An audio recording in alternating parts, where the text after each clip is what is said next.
রে বাবু? বন্ধু, তুই রোদের মধ্যে কি করছ গেলেন? প্রশ্ন বন্ধু, জমি মিলেছি বন্ধু 100 টাকা বিঘা বন্ধু, সালাম ভাইয়ের বন্ধু, খুব ঠেকা বন্ধু, চাল কিনে লাগি বন্ধু, 10-এর চাল কিনে লাগি। কে রে? এরা আমি তো তোর বন্ধু আছি তাই না? তোর চাল কিনে লাগুক ডাল কিনে লাগুক আমি দেখেছি। তুই রোদের মধ্যে আইসে মানুষের 400 টাকা চুকে আর তুই 100 টাকা দিয়ে চুকিয়ে লেছু। চল সে চল, তোর সব কথা শুনেছি। আয় আয় আয় আয়, তুই কি এমন ঠেকাত পড়ছু? কোদাল ছোট বস বস বস। কে রে বাবু? বন্ধু, তোর কি এমন ঠেকা রে? এই রোদের মধ্যে এসে তোর আইল কাটা লাগবে? বন্ধু কি করবো, কদিন হলে খুব ঘুরছি, ঘুরতে ঘুরতে ওই 100 টাকা বিঘা জমি আল কাটলেছি সালাম। কদিন হলে বউ মাংস কাম করছে, করে ওই যা সাইডে ভাত আনে সেটাই খাই, খায়া কাম করছি বন্ধু। বুঝতে পারছি। আরে তুই তো কাম কাজ একটু কম কমে আগের থেকে। আর শোন, তাহলে তোর এত বড় সমস্যা তুই আমাকে একটু জানাবো না? আমি তোর বন্ধু না? বন্ধু কি করবো, সময় পাইনি বন্ধু। তুই 10 কেজি চালের জন্য আসছে এই রোদের মধ্যে কাজ করতে? কে রে, তুই কি সেই ঘরের সামাল নাকি যে তোর রোদের মধ্যে কাজ করা লাগবে? শোন, আমি তোর বন্ধু আছি না? তোর চাল লাগুক ডাল লাগুক যা লাগুক আমি দেখবো, বুঝতে পারছি? আচ্ছা, এই 1-8 সপ্তাহের জন্য তোর কেজি 10 চাল হলে হবি না? হবে না বন্ধু, তুমি যদি 10 কেজি চাল দাও তাহলে 1 সপ্তাহ চলবে না বন্ধু। তাহলে ঠিক আছে, শোন, আর তোর এই কাজ আর করা লাগবে না। আমি তোর জন্য নতুন একটা ভালো কাজ দিব। এ তোর রোদে পুড়িয়ে আর এই মাঠের কাজ আর তুই করা লাগবে না, ঠিক আছে? আর টেনশন করিস না। আমি বিকালে 10 কেজি চাল দিয়ে আমি তোর বাড়িতে আসছি, বুঝতে পারিস? তুই এখন যা, আমি দেখেছি।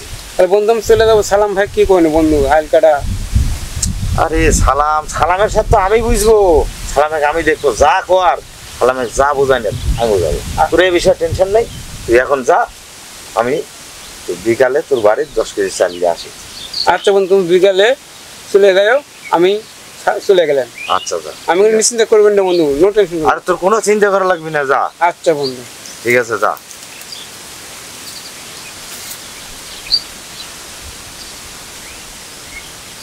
দশ কেজি চাল তো কোনো ব্যাপার না।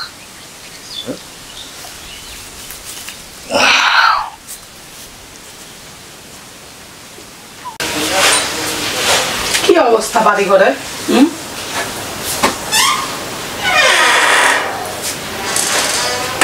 হাই রে চাদর রে, চাদরও ছিঁড়া। একটা চাদর আজকে আনতে বলবো।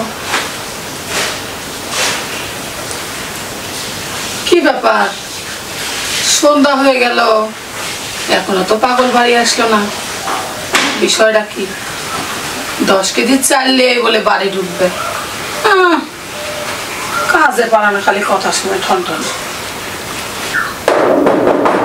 বাবু, বাবু। কে? আমি। আমি কে? আসেন আসেন ভাই, আপনি ভিতরে আসেন। মানে আসলাম ওই বাবুর কাছে। বাবু নাই? বাবুর কথা আর বলেন না। সকালবেলায় ঘুম থেকে তুলেছি, যে কাজে যাওয়ার কথা বলেছি, রাগ করে বলছে কি 10 কেজি চাল আমি বাড়িতে নিয়ে আসবো, খাইনি দেয়নি চলে গেছে। আমিও কিছু বলিনি, যা তুই 10 কেজি চাল কিভাবে নিয়ে আসিস নিয়ে আই। আসলে মানে ঘটনাটা কি জানেন, বাবুরা কিন্তু পরিবার ভালো, আর যে ভাই বা আত্মীয় স্বজন আছে সবাই ভালো, কিন্তু এই একটু ছোটবেলা থেকেই এরকমই। হ্যাঁ, একটু মানিয়ে নিয়ে চলেন। আর এই যে ধরেন এটি 10 কেজি চাল আছে, এটা রাখেন।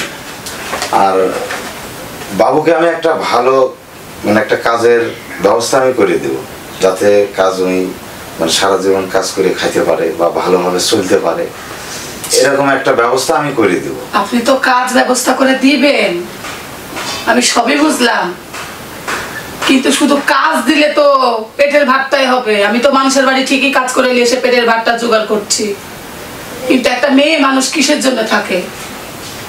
শুধু কি মানে ভাতের আশাতে থাকে, না অন্য কোনো কারণেও থাকে? আপনি বলেন।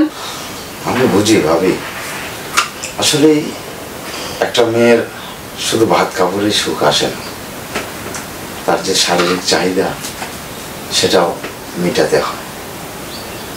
কিন্তু কি আর করার, দেখেন আপনি যদি চলে যান আর মান সম্মান, একটা বংশগতভাবে তার মান সম্মানের একটা ব্যাপার। এই যে আমি যে তার বন্ধু,